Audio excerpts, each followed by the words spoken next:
नमस्कार बच्चों, मेरे YouTube channel Kamlesh learning knowledge में आप सभी का हार्दिक स्वागत है, अभिनंदन है। आज मैं आपके बीच उपस्थित हूँ कक्षा 6 विषय हिंदी का पाठ 14 लेकर, जो एक बहुत ही महान शख्सियत जिसे संविधान निर्माता कहा जाता है उनके संबंध में है। तो बताइए, भारतीय संविधान का जनक किसे कहा जाता है? डॉक्टर भीमराव अम्बेडकर। जी बिल्कुल सही। तो डॉक्टर भीमराव अम्बेडकर के बारे में यह पाठ है। तो आइए सबसे पहले हम लोग आदर्श वाचन करते हैं। संध्या हो रही थी, पश्चिम दिशा में लाली फैल रही है। संध्या हो रही है, पश्चिम दिशा में लाली फैल रही है। पक्षी चाचा आते हुए अपने घोंसलों की ओर लौट रहे हैं।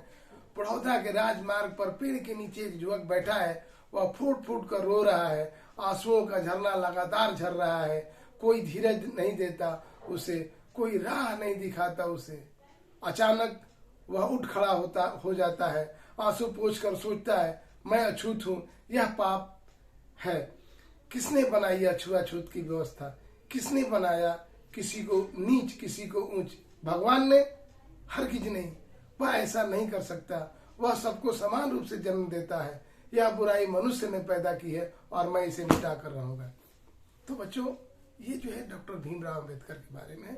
और भीमराव अम्बेडकर बड़ौदा में जब रहते थे तो राजमार्ग पर एक पेड़ के नीचे बैठकर फूट फूट कर रो रहे हैं।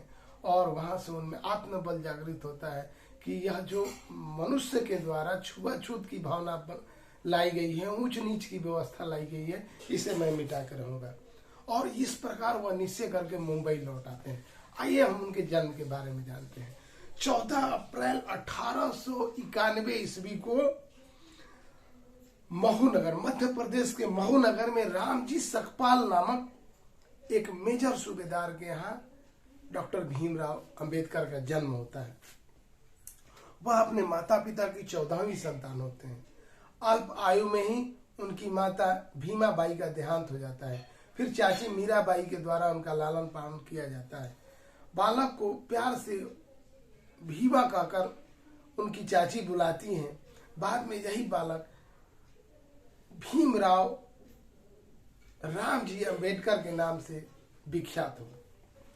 जिस वर्ष भीमराव जी का जन्म हुआ उसी वर्ष उनके पिताजी की नौकरी से छुट्टी मिली और वह रत्नागिरी आकर रहने लगे। वहीं पर एक मराठी स्कूल में उनकी शिक्षा दीक्षा हुई और फिर वे 4 वर्ष बाद पिता के साथ सतारा आ गए।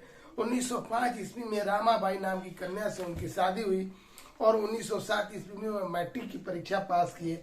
महार जाति के विद्यार्थी के द्वारा मैट्रिक की परीक्षा पास करना एक बहुत ही बड़ी बात थी।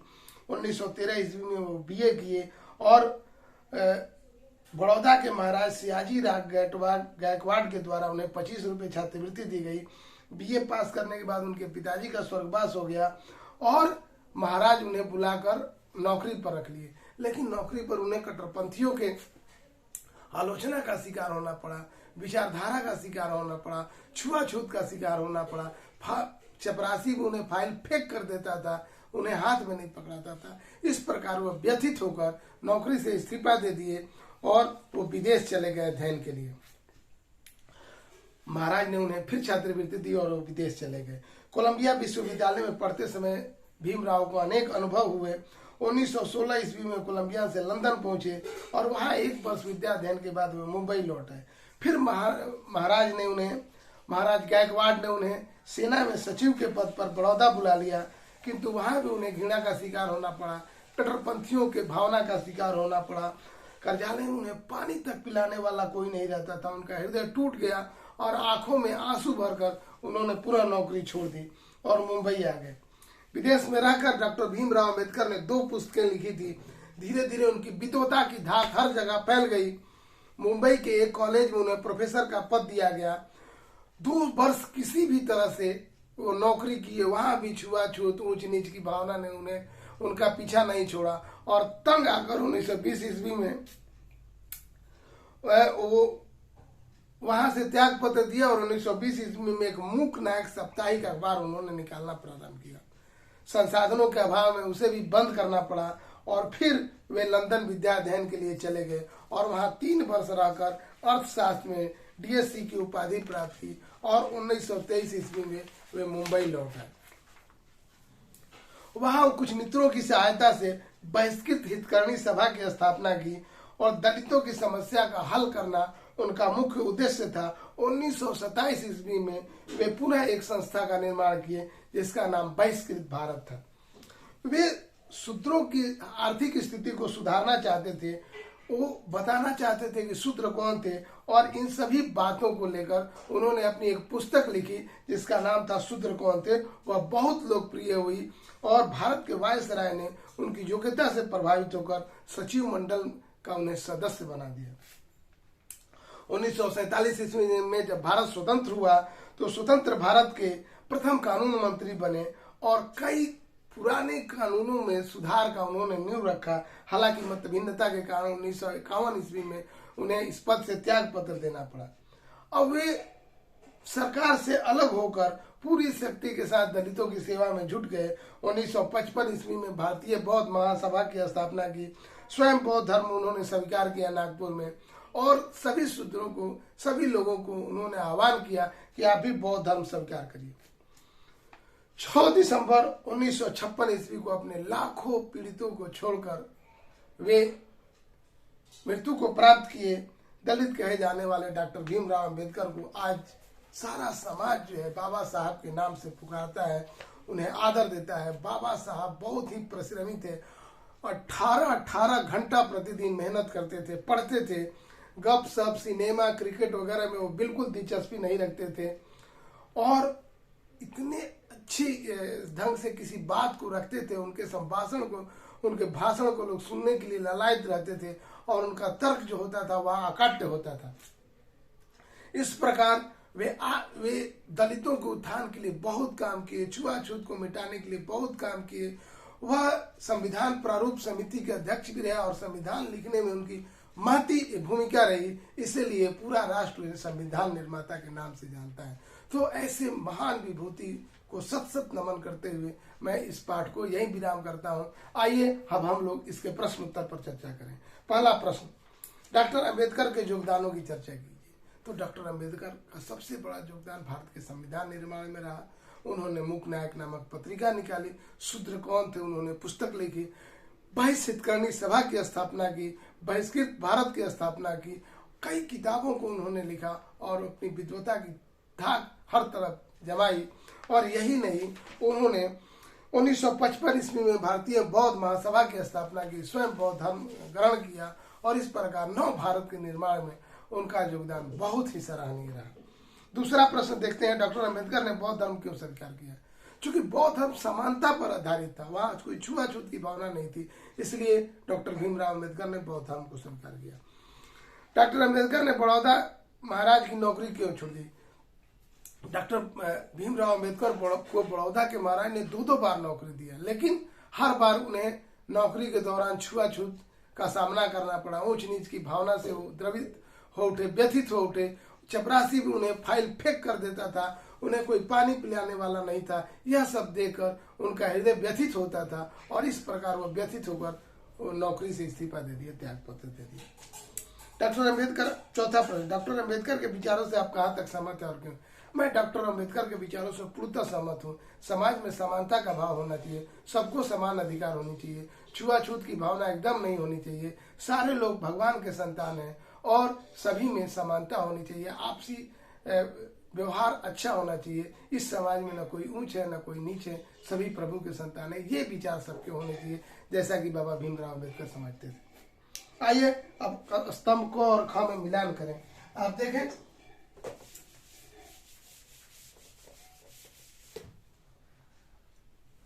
जन्म, डॉक्टर भीमराव अंबेडकर का जन्म कब हुआ था? 1891 ईस्वी में। ठीक। हाई स्कूल की परीक्षा उन्होंने कब पास की? हाई स्कूल की परीक्षा उन्होंने पास की 1907 ईस्वी में। कब पास की हाई स्कूल की परीक्षा? 1907 ईस्वी में। इसके बाद क्या है? बीए उन्होंने कब किया? बीए उन्होंने किया 1913 ईस्वी में। बीए कब किया उन्होंने? 1913 ईस्वी में। शादी उनकी कब हुई? डॉक्टर भीमराव अम्बेडकर की शादी हुई 1905 ईस्वी में। इसके बाद मूकनायक पत्रिका मूकनायक साप्ताहिक अखबार उन्होंने कब निकाला? तो मूकनायक साप्ताहिक पत्रिका या अखबार का प्रकाशन उन्होंने किया 1920 ईस्वी में। कब किया? 1920 ईस्वी में। और इसके बाद उनकी मृत्यु कब हुई? डॉक्टर भीमराव अम्बेडकर की मृत्यु हुई 1956 ईस्वी में। तो ये सब तिथि आप अवश्य याद रखेंगे। उनका जन्म हुआ था 14 अप्रैल 1891 ईस्वी को। हाई स्कूल उन्होंने 1907 में की थी, BA 1913 में, शादी उनकी 1905 में हुई थी।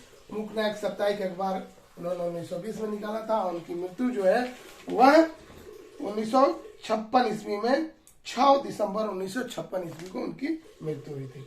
अगला प्रश्न देखते हैं, 6वां प्रश्न जो पाठ से आगे का पहला प्रश्न है। डॉक्टर अम्बेडकर को भारतीय संविधान का जनक क्यों कहा जाता है? डॉक्टर अम्बेडकर ने भारतीय संविधान को समानता के आधार पर लिखा। संविधान लिखने में उन्होंने काफी मेहनत की। गरीबों को, दलितों को, शूद्रों को उन्होंने उचित सम्मान दिलाने का प्रयास किया। इसलिए सारा समाज उनकी समानता की दृष्टि का आदर करते हुए उन्हें संविधान का जनक कहता है। पाठ के आगे का दूसरा प्रश्न, डॉक्टर अम्बेडकर को बाबा साहब उपनाम से जानते हैं। कुछ और महापुरुषों के उपनाम लिखिए। जैसे बापू किसका उपनाम है? महात्मा गांधी का। सरदार किसका उपनाम है? सरदार वल्लभ भाई पटेल का। लौह पुरुष सरदार वल्लभ भाई पटेल को कहते हैं। और चाचा किसे कहते हैं? तो जवाहरलाल नेहरू को कहते हैं। गुरुदेव किसे कहते हैं? रविन्द्रनाथ टैगोर को कहते हैं। नेताजी किसे कहते हैं? सुभाष चंद्र बोस को कहते हैं। तो ये सब उपनाम जो है ये सब आप याद करिएगा। एक बिहार विभूति, देश रत्न किसे कहते हैं? तो डॉक्टर राजेंद्र प्रसाद को कहते हैं। तो ये सब उपनाम है। आप कुछ महापुरुषों के नाम और उनके उपनाम लिख लीजिएगा। तीसरा प्रश्न, बाबा साहब किस प्रकार के भारत को देखना चाहते थे? इस प्रश्न का उत्तर मुझे इस प्रकार होनी चाहिए। बाबा साहब समानता के आधार वाले समाज को देखना चाहते थे। ऐसे भारत को देखना चाहते थे जहां सारे लोग समाज हो, कोई न उच्च हो न कोई नीच हो, न जाति के आधार पर किसी में भेदभाव ना हो, भेदभाव किया जाता हो। तो वो चाहते थे कि भारतीय समाज जो है बिल्कुल समानता के आधार पर हो। न कोई धनी हो, न कोई गरीब हो, न कोई छोटी जाति का हो, न कोई ऊंची जाति का हो। सब कोई समानता के भाव से समभाव से समाज में रहे। अगला प्रश्न व्याकरण से है और कुछ अशुद्ध शब्द दिए गए हैं। व्याकरण का पहला प्रश्न और उसे शुद्ध करना है। आप देखिए, पहला है, मैं केवल शुद्ध को लिख रहा हूं। महत्वपूर्ण अशुद्ध तो आपके पुस्तक में दिया हुआ है, आप उसे अशुद्ध को पुस्तक से अशुद्ध को यहां से लिखिएगा। परिस्थिति, ये इसमें पुस्तक में गलत लिखा हुआ है, आप इसको इस तरह से शुद्ध लिखिएगा। निश्चय, यह शुद्ध रूप है। इसके बाद आत्मविश्वास, ये मैं शुद्ध रूप लिख रहा हूं, आप इन शब्दों के शुद्ध रूप को लिखेंगे। इसके बाद रत्नागिरी और आखिरी जो है, रत्नागिरी के बाद आखिरी जो है वह है अध्यापक। तो इन शब्दों के ये शुद्ध रूप है, आप इन शुद्ध रूप को अपने उसमें लिख लीजिएगा। ठीक है, इस प्रश्न के उत्तर में लिख लीजिए। अब क्या है व्याकरण का दूसरा प्रश्न, स्वामी मैं ईश्वर का दर्शन करना चाहता हूं। इसमें उपर्युक्त अंश में इन्वर्टेड कॉमा, उद्धरण चिन्ह, विस्मयादि बोधक चिन्ह, प्रश्न सूचक चिन्ह, योजक चिन्ह, अल्प विराम, पूर्ण विराम है। इस पाठ में भी विराम चिन्हों का उपयोग किया गया है, उसका कुछ अंश छाट कर लीजिए। तो बच्चों देखिए इसमें कहा विराम चिन्हों का प्रयोग किया गया। यहाँ देख रहे हैं, मैं अछूत हूं, यह पाप है। यहाँ देख रहे हैं आप, उद्धरण चिन्ह का प्रयोग किया गया है। यहाँ व्यवस्था, भगवान ने, ऊंच, यहाँ जो है आप देख रहे हैं प्रश्नवाचक चिन्ह का प्रयोग किया गया है। हरगिज नहीं, यहाँ पूर्ण विराम का प्रयोग किया गया है। तो इस प्रकार देखें आप, भीवा, यहाँ सिंगल इन्वर्टेड कॉमा का प्रयोग किया गया है। इस प्रकार से बहुत सारे चिन्हों का प्रयोग किया गया है। इनको आप नोट कर लेंगे, इनको आप नोट करके उस प्रश्न का उत्तर आप यहाँ लिख लेंगे। इसके बाद हम लोग आते हैं, अब कुछ करने को में प्रश्न है और उसमें जो है इस वर्ग पहली में 5 महापुरुषों के नाम दिए गए हैं और उन 5 महापुरुषों का नाम आपको लिखना है। तो देखिए 5 महापुरुषों के नाम में कौन कौन से हैं। एक तो है सुभाष चंद्र बोस, इसमें आप देखें कुछ करने को मैं पहला सुभाष चंद्र बोस, डॉक्टर राजेंद्र प्रसाद, महात्मा गांधी, जवाहरलाल नेहरू और रविन्द्रनाथ टैगोर। तो ये 5 नाम जो है इसमें दिए गए हैं, आप उसको खोजकर लिख लीजिएगा। कुछ करने को दूसरा प्रश्न, आपकी कक्षा में विभिन्न परिवेश के बच्चे रहते हैं, आप सहपाठियों के घर जाकर देखिए कि क्या क्या होता है, या आप अपने सहपाठियों के घर जाइए और वहां देखिए कि उनके पिताजी क्या करते हैं, उनका रहन सहन क्या है। तीसरा प्रश्न, भारत के संविधान की प्रस्तावना को साफ एवं सुंदर लिखिए। हम भारत के लोग भारत को एक संपूर्ण प्रभुत्व संपन्न समाजवादी पंथ निरपेक्ष लोकतंत्रात्मक गणराज्य बनाने के लिए ये जो संविधान की प्रस्तावना है उसको साफ और सुंदर शब्द में लिखकर अपने कक्षा में सुनाइए। और चौथा प्रश्न, पाठ में आए अम्बेडकर के कार्यों की एक सूची बना लीजिए और उसे कक्षा में टांग दीजिए। तो इस प्रकार से इस पाठ में बस इतना ही। अगला पाठ जो है बहुत ही रोचक कविता है हरिवंश राय बच्चन जी को, उसको लेकर मैं अगले वीडियो में उपस्थित रहूंगा। आपने इस वीडियो को पूरा देखा, आपका बहुत बहुत धन्यवाद।